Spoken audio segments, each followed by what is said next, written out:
Hi, welcome to The Marketplace. Coming up this afternoon, banks move to blacklist borrowers with bad credit history as they take tougher action against defaulters with the help of the judiciary. Bank of Ghana comes on on-site review and they see that in the credit file there is no file. That you've seen data from the credit reference portal that says that this borrower is clean, or even if he has a facility, he's performing, even if he's distressed, there's an explanation that is acceptable, and you've gone ahead to lend, you have regulatory sanctions. Ahead an exclusive with Commonwealth Secretary General Patricia Scotland, who warns about the negative impact of imbalances in the global financial architecture on developing economies. Really have to drive up that innovation and be the difference we want to make. And so working hand in glove with the African Union on trade, on climate, energy, transition agenda, all of that is going to be vitally important. Plus, the government is set to invest 2.8 billion cedis in 14 regions to support vulnerable smallholder farmers. Of 2.8 billion cedis, and this has never happened, but it's happened during my tenure. Only Afram Plains will benefit from this 2.8 billion cedi project. My name is Daryl. Kwawu. Thanks for being with us. Details coming up.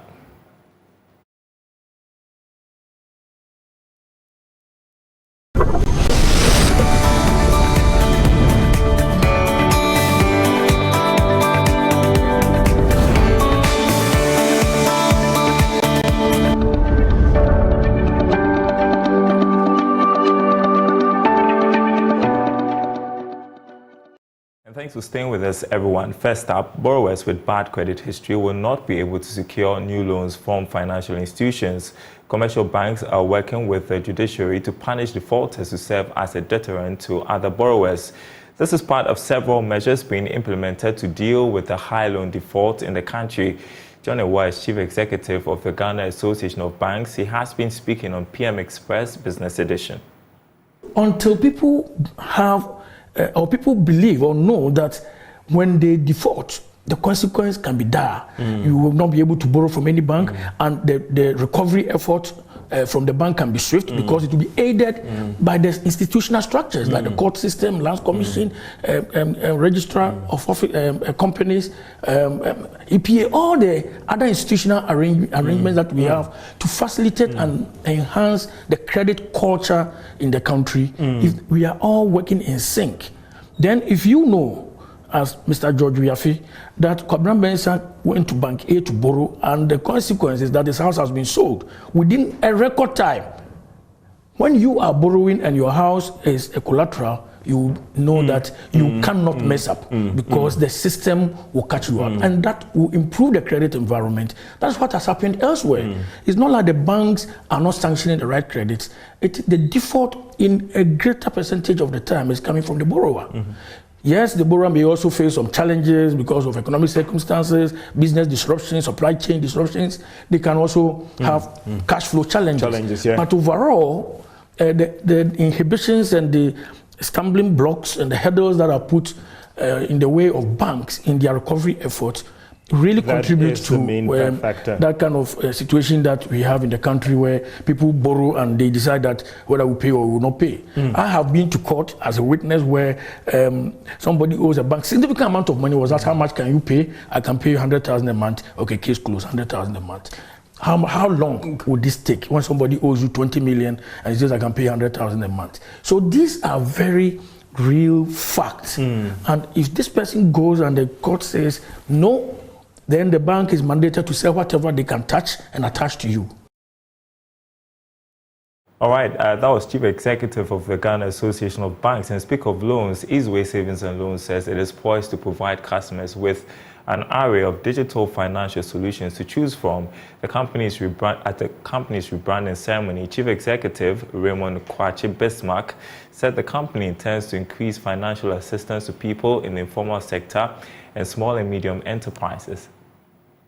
Leading credit lender Easway Savings and Loans, which has been in existence in Ghana since 2011, says it has recognized the need to evolve in order to meet the growing needs of its customers. According to the company, it intends to provide SMEs with value-added services that would ensure their financial well-being. In an interview with Joy Business, Chief Executive of the company, Raymond Kwachi Bismarck, says the company has put measures in place to enable easy access to credit. It is time for us to look at our commitments again going forward.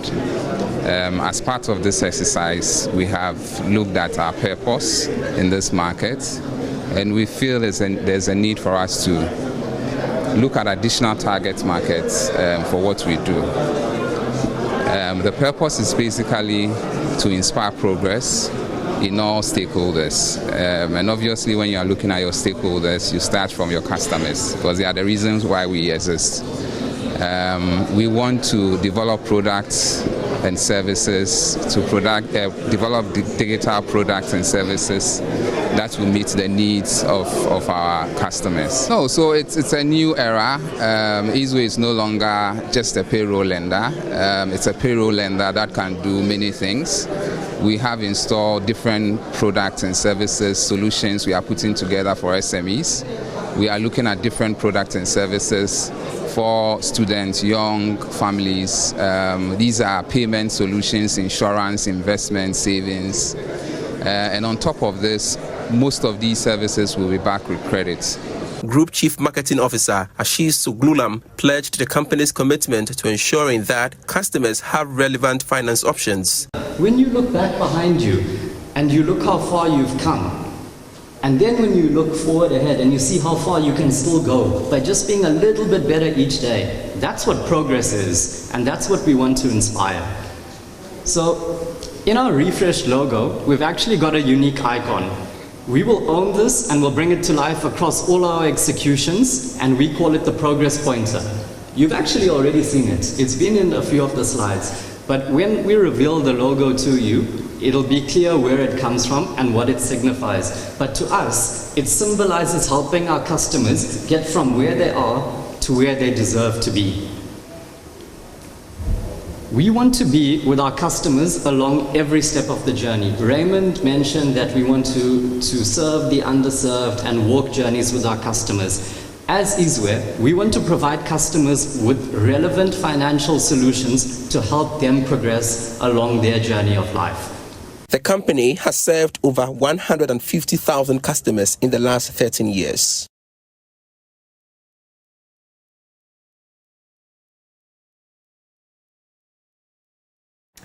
Now, the Commonwealth Secretary General Patricia Scotland says the global financial architecture has imbalances which do not take into account the vulnerability of many African economies in climate adaptation.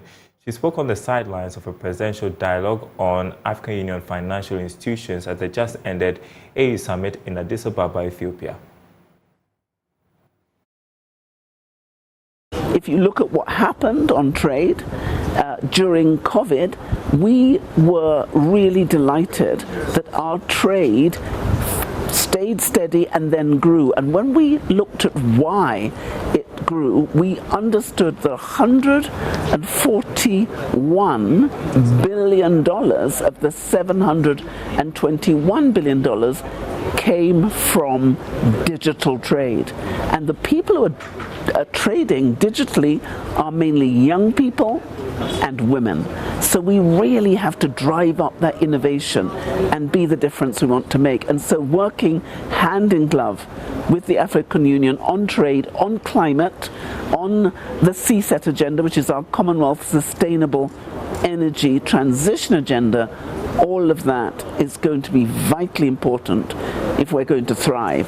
Our President Nana Addo Akufo-Addo was leading a dialogue, a presidential dialogue targeted at seeking for change in the international financial architecture. Do you agree with this posture of these African leaders? We've been driving this for a long time, and therefore I was absolutely delighted to see, I feel like saying, my Ghanaian president really at the forefront, because if you look back to 2018, the Commonwealth was saying that the financial architecture was simply not fit for purpose. If you look at what is happening in so many of our countries when it comes to climate change, we are categorized as low income, middle income, and high income. Yet many of our countries are acutely vulnerable. And since 2016, when I came into the Secretariat and became the Secretary General, I expressed my determination that we should have an up-to-date vulnerability index, and that should have to be a universal vulnerability index. Because when you are hit by a cyclone or a hurricane, the cyclone doesn't ask you, are you low income? Are you high income? Are you middle income? The cyclone or hurricane takes everything that you've invested in and it dumps it into the sea. The one thing it doesn't take with it is the debt. And the debt is left behind. And our countries have to build back and build back better, and it costs them more money. And so the structure, the financial structure, which does not take into account that vulnerability, simply doesn't work. And as the President was saying this morning, it cannot be fair that we continue to pay higher repayment rates than other countries of similar background, similar opportunity, but of a different hue, those who aren't in the global south. So that imbalance, that unfairness has to be addressed. Many African countries, including Ghana, are facing a sovereign debt crisis. There is an urgent need for change. How do we drive that change? And how do we, for instance, get many of these African countries, including my country, Ghana, to try and turn the corner? Because that's something that the experts say would need to come in fast. Your take on that? Well, I think that this is what's being pushed hard, that there has to be a new approach to how we deal with this debt.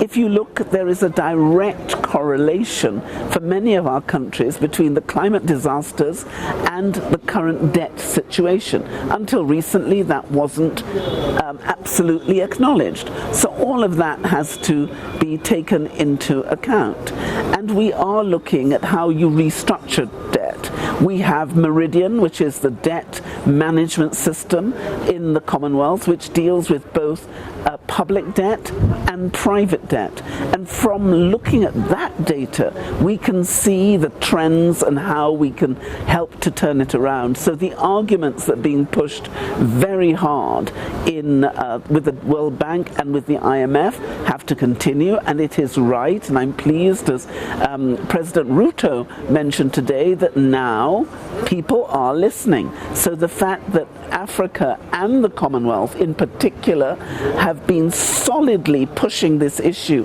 with our finance ministers, this means that we are getting somewhere. And we've been pushing that hard on the international agenda since 2016, but it has been gaining momentum. You'll know that the Commonwealth came up with our universal vulnerability index. And the reason we say you need a universal vulnerability index is the days when people could say we are all individually responsible for our fiscal health have gone. COVID didn't ask any of us before it struck our income. Climate change didn't ask any of us. None of us were the arbiters or the creators of the conflict in Ukraine and Russia. But we were affected in terms of our food security.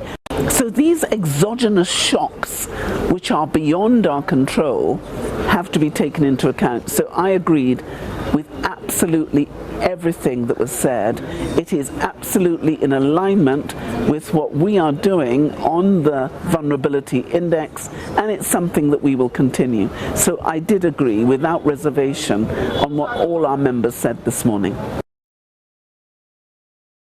Right, that was an exclusive with Commonwealth Secretary General Patricia Scotland there. Now, government is set to invest 2.8 billion cedis in 14 regions under the Emergency Support to Rural Livelihoods and Food Systems Exposed to COVID-19 ESRF project. This was disclosed by the Minister of Food and Agriculture, Dr. Brian Champong. He was speaking at a sword cutting ceremony at Kwesi Fante at the Afram Plains South District of the Eastern Region to begin work on some infrastructure projects under the scheme. Emergency support to rural livelihoods and food systems exposed to COVID-19 project was initiated by government in response to the challenges brought about by the COVID-19 pandemic. The project is being implemented in various phases, and constructing infrastructure under the initiative is the final phase of the project. Here is Minister for Food and Agriculture, Dr. Brian Echampo. If you say Kuyayo Esha Sia Wagana by BNU Washe project Baku in one fell swoop, a commission and award the contracts Since the inception of agriculture in Ghana, no government has invested as much as the incumbent NPP government in the sector. I say this because in December 2023, we awarded a contract to the tune of 2.8 billion cedis, and this has never happened, but it's happened during my tenure. Only Afram Plains will benefit from this 2.8 billion cedi project. That's our 2.8 billion Ghana cedis project here. Nina Eba Afram Assasis. Nina. Eastern Regional Director of the Department of Agriculture, Hajia Habiba Yusuf, received the investment with joy and indicated that the project, when completed, will help transition farmers from subsistence farming to commercial farming. She was speaking on behalf of the Eastern Regional Minister. The provision of reliable water sources, improved transportation networks, and enhanced agricultural practices will empower the targeted farmers and their communities to break free from the shackles of subsistence farming. This, in turn, will make them not only food self-sufficient but also resilient in the face of climate-induced challenges. Furthermore, the project shares a common vision with the Office of the Eastern Regional Minister. Here in the Eastern Region, our aim is to transform vulnerability into resilience and to create a future where every smallholder farmer in the region can thrive, producing enough to feed their families and contributing significantly to the broader agricultural landscape. I know this project will help us to achieve exactly that. As part of the project, 2 100-hectare water harvesting schemes will be constructed for smallholder farmers in Tojino, South Ton District, and Klenomadi, Ketu District in the Volta region. Additionally, 16 commodity drying platforms will be built, and 29.5 kilometers of farm tracks will be constructed in various regions. Furthermore, 20 boreholes will be installed in the Northeast Gonja, Nanton, Atebubu, Buna East, Northern, and Savannah regions.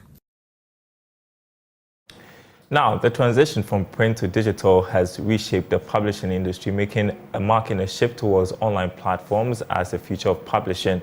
Ebooks emerge as the primary source of revenue, closely followed by online newspapers and magazines, as traditional print circulation and physical book sales decline. However, amidst this digital transformation, questions arise about the prospects for the avid reader in Africa and the rest of the world. Well, for our showbiz segment today, culture journalist with myjoyonline.com, Kenneth Aotudako joins me to discuss this. Great to see you. First time for us in studio. Yeah. So I like the hard copies when I want to read, but there's a surge in interest for ebooks. Tell us about it and why that is the case. Exactly. So since the inception of technology, basically, a lot of things have had to migrate from their traditional forms into digital forms. And, the literature, space is one area that wasn't left out. So ordinarily, you would find people go into libraries or have to buy hard copies of books to read, amongst other things. So with the inception of all these devices and gadgets, it became very important that some of those materials are migrated onto those platforms. So basically, a digital book or an ebook is, the ability basically to access all of your literature on any device that you have, whether it's on a mobile phone or a PC or a tablet or whatever it is. As long as you're able to access your books on there, it's basically an ebook. So what are the benefits that make ebooks more preferable compared to the traditional hard copies? So from the jump, the fact that it is on a device or a mobile device basically makes it very, very accessible. I mean, you can access it anywhere, and it could be in different forms basically. Then there are also some features that make it even more pronounced, because some of these ebooks basically have even text-to-speech features, which makes it very easy for people who maybe cannot see to be able to understand whatever is happening in whatever literature or art form that has been transcribed onto the book. And so this also goes on to even help people who have, for instance, someone may be suffering from ADHD. So maybe the person may not be able to focus on one thing for a very long time. So for this feature, which is the text-to-speech, the person is able to at least concentrate through the the audible form of whatever the text is transcribing. And so there are a lot of basically features. And also when it comes to technology, when it comes to the digital form, you are also able to create multimedia content. So for the areas where there needs to be interactivity, maybe there's a video that the book is referencing, or a visual context that the text wants to reveal. These digital forms makes it easier for the reader to be able to access some of these art forms while consuming their regular books at the same time. But how profitable is the industry really? Because I'm on a Telegram platform where we share books. I can get 100 books for free without having to buy it. And so, I mean, what makes this industry profitable? I'm pretty sure that Telegram group is one that I share with you. I think I might go to check. I might have to go. Yeah, because we need financial reasons to make the leap, right? Yeah, exactly. Because I mean, publishers basically also are in the business of making money. So I understand why such a question will come up. But if you go into the US, it is, as of 2022, the revenue share of ebooks was about $1 billion, and that was 2022. I mean, basically, it fell from 2021 because it was making more in 2021, but went down in 2022. Which is the reason for that. Basically, is that there was some fall in the amount of people who were interested in that particular area. But if you look at the numbers, you'd realize that when it comes to audiobooks, I mean, digital books are a thing, but they have branches. But the audiobooks are just the audible version of the digital books, and it appeared that it saw a surge between 2021 and 2022, and it's expected to continue this year as well. And so that is also another area that we may have to explore a little later in a different show altogether. But that is the industry. It is a $1 billion industry as of 2022, $1 billion, and it's expected to see some rise in the coming years as well. And so publishers who are also contemplating that, they may want to enter into that space, this could be a reason. And so how can we take advantage of this in our part of the world, right here in Africa? I mean, for Ghana, for instance, if you look at the technology space, the education ministry is basically championing an agenda towards promoting STEM. I have met many advocates of literature who have, posited that it will be important that while the government continues to push this STEM technology agenda, it will also be interesting that it channels some of its focus to the literature side of things, because I mean, it wouldn't be fair for those who are into the business of arts, the business of creating stories through books, amongst other things. It would be unfair on their side to have them sideline when it comes to some of these things. And so if government also focuses some of its energies that is being distributed around the STEM region, and also putting that much effort into literature, I think is something that is going to really help. Aside that, there's also the need for investment from private players, from government as well, and individuals who see the literature space or the digital books as the future, as the world has come to accept as well. And also African stories, basically telling them, is another way of getting people interested in that. Because if there are a lot of platforms, there are a lot of digital platforms where books can be accessed, and there are no contents that are contextualized in the African narrative form, it becomes very difficult to have Africans tap into that. And so if you want them in there, then you should be able to also get the narrative from the continent to be able to draw people into that kind of space. I think so when the attention goes there, it will be easier for people to gravitate towards it as well. And so basically a collaboration between tech, the tech industry and also the literature industry, when they come together to collaborate, I think it's going to be important in ensuring that they see some growth when it comes to the digital book space. What book are you reading this weekend? I'll share the PDF with you. Please do share. I'll share mine with you. It's Who Switched Off My Brain. Nice. Sounds lovely. Sounds lovely. Yeah, I'll share the PDF with you as well. I'll be looking forward to it. Yeah. Kenneth Darko, culture journalist, I appreciate your time with us. Good to see you in studio. We'll speak about books. I want to tell you about the launch of a book. Businesses have been urged to seek legal advice to support the operations. According to retired Justice Eduamo said this will enable them gain better understanding of the law for their businesses. He spoke to Joy Business at the launch of his book, Dispensing Justice in Society in Flux, Walking a Legal Tightrope. Here's more. The two sides or three sides, it could be many, of the case. And you have determined the matter dispassionately. And you know that the position you have taken is a just position. What the other person, the other litigant will think should not be your problem. Once there is a dispute, it's not everybody who is going to win. So what will make you comfortable about what you have done is doing justice, as I have said. Once you know you have applied, you have interpreted the law right in the proper context, and from the context of the matter before you, this is the way it should go. All right, and that's it for the marketplace. More news on our website, myjoyonline.com/business. My name is Daryl. Thanks for watching. Enjoy your weekend.